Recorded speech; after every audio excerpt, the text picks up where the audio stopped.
El asfalto se desenrollaba bajo las ruedas como una cinta sin fin, una promesa de distancia que nunca llegaba a cumplirse.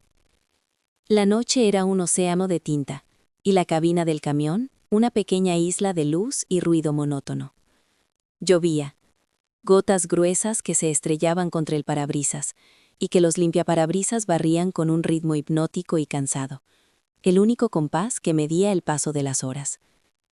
Para él, cada viaje era el mismo, un borrón de carreteras secundarias, áreas de servicio solitarias y ciudades que solo conocía por sus polígonos industriales. La cabina era su universo y su celda. Olía a café rancio, a diésel y a la soledad que se impregna en la tapicería gastada. En el salpicadero, junto a un mapa arrugado, una fotografía descolorida por el sol miraba hacia un asiento de copiloto perpetuamente vacío.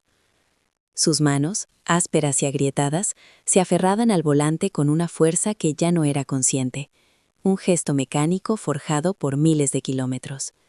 Sus ojos, perdidos en la monotonía de las líneas blancas que devoraba el camión, reflejaban un cansancio que iba más allá de la falta de sueño. Era un agotamiento del alma.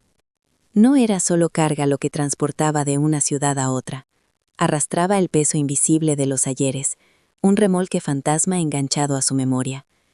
Cada curva, cada sombra proyectada por los árboles en la carretera, era un portal a un recuerdo que preferiría olvidar. Intentaba ahogarlos con el ruido de la radio, pero las canciones y las voces de los locutores se convertían en un murmullo lejano, incapaces de silenciar el estruendo de su propia mente. Aquella noche, mientras la lluvia arreciaba, la estática de una emisora mal sintonizada dio paso a una melodía infantil, una nana casi olvidada que se coló por los altavoces como una aguja.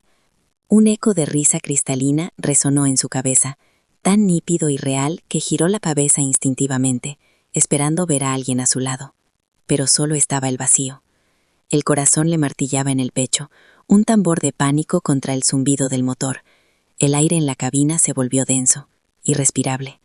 Fue entonces cuando lo vio, o creyó verlo. Una pequeña sombra en el arcén, justo al borde del haz de luz de los faros, una silueta inmóvil bajo la cortina de agua. Instintivamente, giró el volante con brusquedad, el chirrido de los neumáticos rompiendo el silencio de la noche mientras la pesada máquina se desviaba, amenazando con perder el control. El camión se detuvo en un ángulo antinatural, ocupando parte del arcén y del carril derecho. El motor jadeaba, irregular, y los faros rasgaban la noche con dos haces de luz temblorosos que se perdían en la cortina de lluvia. El silencio que siguió al chirrido de los frenos fue más ensordecedor que cualquier ruido. Por un instante, solo se oyó el golpeteo del agua contra el metal y el latido desbocado de su propio corazón. Salió de la cabina como un autómata, dejando la puerta abierta. El frío le caló los huesos al instante, la ropa empapada pegándose a su piel.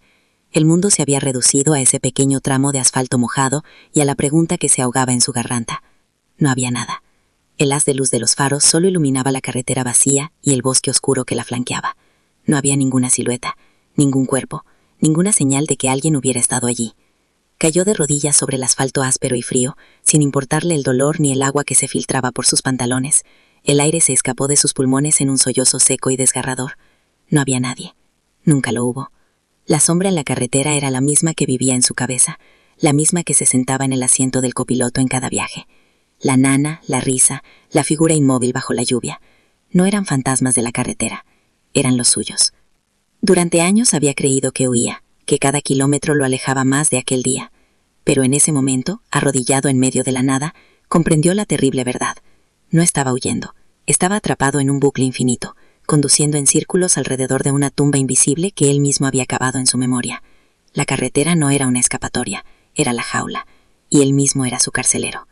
El peso que sentía no era la fatiga de 1000 noches sin dormir, era el peso de una promesa rota, de una palabra no dicha, de una mano que no pudo sostener. La carga que transportaba en su remolque era insignificante, comparada con la que arrastraba en el alma. La culpa era un ancla que lo mantenía varada en esta noche perpetua. Se levantó lentamente, el agua goteando de su pelo y su rostro. El frío ya no importaba. El cansancio había desaparecido, reemplazado por una claridad extraña y dolorosa. Miró la larga carretera que se perdía en la oscuridad, el camino que debía seguir según su hoja de ruta, y por primera vez en mucho tiempo supo que ese no era su destino. Volvió a subir a la cabina, empapado y temblando, pero con una mirada distinta, una determinación forjada en el fuego de la desesperación. Ignoró el GPS y los papeles del porte. Tomó la fotografía descolorida del salpicadero y la sostuvo con una delicadeza que sus manos agrietadas parecían haber olvidado. Trazó con el pulgar la pequeña sonrisa congelada en el tiempo. Ya no podía seguir corriendo. Giró la llave de contacto, y el motor rugió de nuevo con fuerza. Esperó a que un coche solitario pasara de largo, y entonces, con un movimiento lento y deliberado, giró el volante por completo. El camión invadió el carril contrario y completó un giro en U, sus faros barriendo la oscuridad en la dirección opuesta. Ya no se dirigía a un polígono industrial. Tenía un nuevo destino, un lugar al que había jurado no volver jamás. Conducir en la dirección contraria era como rebobinar una vieja cinta. El asfalto, que durante años había sido una huida hacia adelante, ahora era el camino de regreso, un sendero de migas de pan que lo llevaba de vuelta al origen de su laberinto. Cada kilómetro recorrido deshacía un nudo en su interior. La noche se fue deshilachando poco a poco, dando paso a los tonos grises y púrpuras del amanecer. Y con la primera luz, vio al mundo como si fuera la primera vez. Los campos no eran manchas verdes y anónimas, sino parcelas de vida. Los pueblos no eran solo un puñado de luces lejanas, sino hogares, donde la gente despertaba un nuevo día. Un día que él también, por fin, había decidido empezar. El sol ya estaba alto cuando se detuvo en una estación de servicio que no era como las demás. No era un lugar de paso, sino una frontera. Se miró en el espejo del baño, bajo la luz cruda de un fluorescente, y no reconocía al hombre que le devolvía la mirada. O mejor dicho, lo reconocía demasiado bien. Vio las ojeras que eran zanjas de dolor, la barba descuidada que era una armadura de indiferencia, los ojos hundidos que eran pozos de recuerdos amargos. Con el agua fría se lavó la cara, arrastrando no solo el cansancio, sino años de polvo y de resignación. En su macuto guardaba una camisa limpia, reservada para una ocasión que nunca llegaba. Aquel era el día. Ponerse esa camisa fue un acto de respeto, no hacia los demás, sino hacia sí mismo, y hacia la memoria que iba a honrar. De vuelta en la cabina, con las manos aún temblorosas, buscó en la guantera un viejo teléfono móvil, un ladrillo cuya batería apenas duraba unas horas. Lo encendió y esperó, con el corazón en un puño, a que apareciera la señal. Buscó un nombre en la agenda, un nombre que sus dedos no habían tecleado en una eternidad. El tono de llamada sonaba como martillazos en el silencio del camión. 1, 2, 3 veces. Cuando estaba a punto de colgar, una voz al otro lado, una voz rota por el tiempo y la distancia, dijo su nombre como una pregunta, como una acusación. No hubo gritos ni reproches, solo un silencio pesado, cargado de todo lo que nunca se había dicho, y él, con la garganta seca, solo pudo articular 3 palabras, un ruego y una promesa. Estoy volviendo a casa. El resto del viaje fue diferente. Ya no luchaba contra los recuerdos, los invitaba a entrar. La risa cristalina ya no era un eco doloroso, sino una melodía agridulce. La nana que sonó en la radio ya no era una tortura, sino un abrazo. Recordó el olor de los lápices de colores, el tacto de una mano diminuta buscando la suya en la oscuridad, el peso de un cuerpo pequeño durmiendo sobre su pecho. Por primera vez, permitió que el amor que sentía por lo perdido fuera más grande que la culpa por haberlo perdido. En la última ciudad antes de su destino, se detuvo y compró un ramo de flores silvestres, pequeñas y sencillas, las únicas que a ella le gustaban. El camión, esa bestia de metal que había sido su caparazón y su celda, parecía fuera de lugar en las calles estrechas y silenciosas de su antiguo barrio. Lo aparcó al final de la calle, como un monstruo que se detiene respetuosamente a las puertas de un santuario. El motor se apagó y un silencio absoluto lo envolvió, un silencio que no era vacío, sino que estaba lleno de expectación.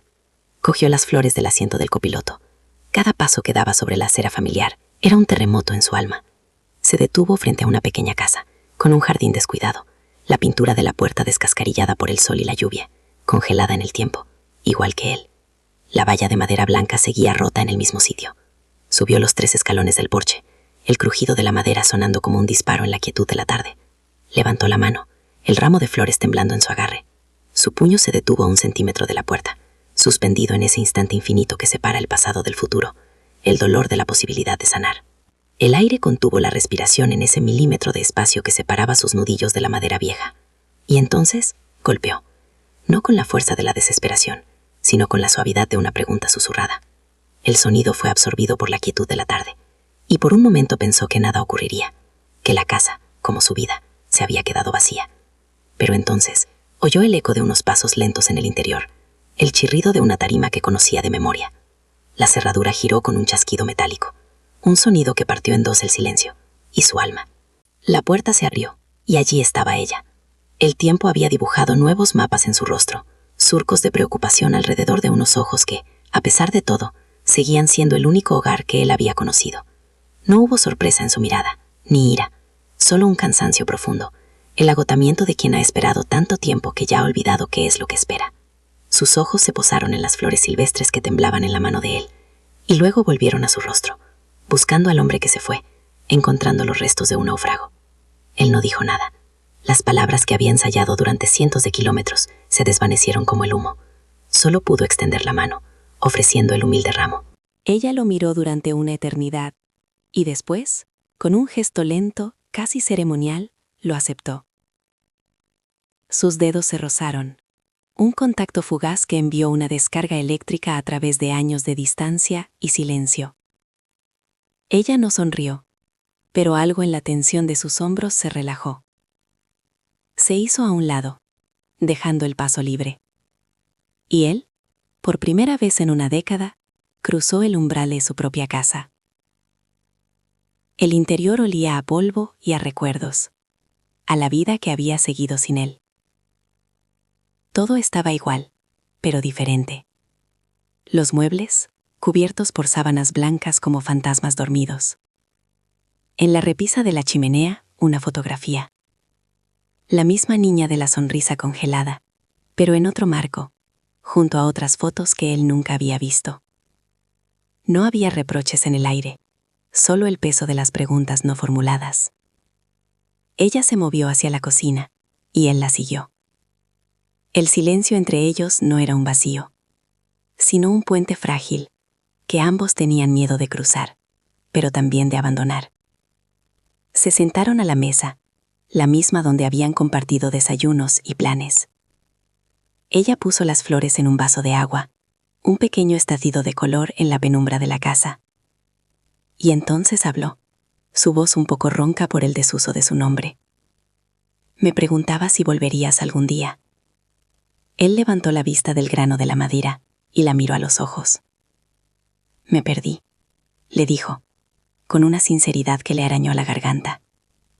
Pero el camino de vuelta, aunque ha sido el más largo, me ha traído hasta aquí.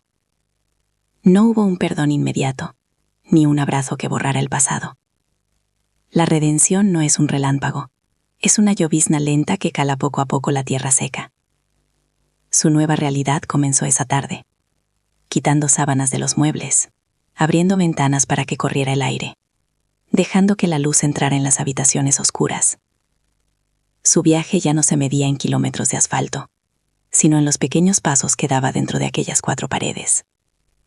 Cambió el volante por las herramientas del jardín, arrancando las malas hierbas que habían crecido salvajes, igual que las de su alma. La cabina del camión, aparcada al final de la calle, ya no era una celda, sino un simple vehículo, un recordatorio del viaje que tuvo que hacer para aprender que huir hacia adelante es solo una forma más lenta de quedarse quieto. Porque al final, todos arrastramos un remolque invisible cargado con el peso de nuestros errores. Todos conducimos por carreteras nocturnas, huyendo de las sombras que nosotros mismos proyectamos. Creemos que la distancia nos salvará, que un nuevo horizonte borrará lo que dejamos atrás. Pero la verdadera libertad no se encuentra al final del camino, sino en el valor de dar la vuelta, en comprender que el único destino que puede sanarnos es aquel del que hemos estado huyendo. La redención no es un lugar al que se llega, es la decisión de desandar el camino, de golpear a una puerta cerrada y de tener el coraje, por fin, de volver a casa.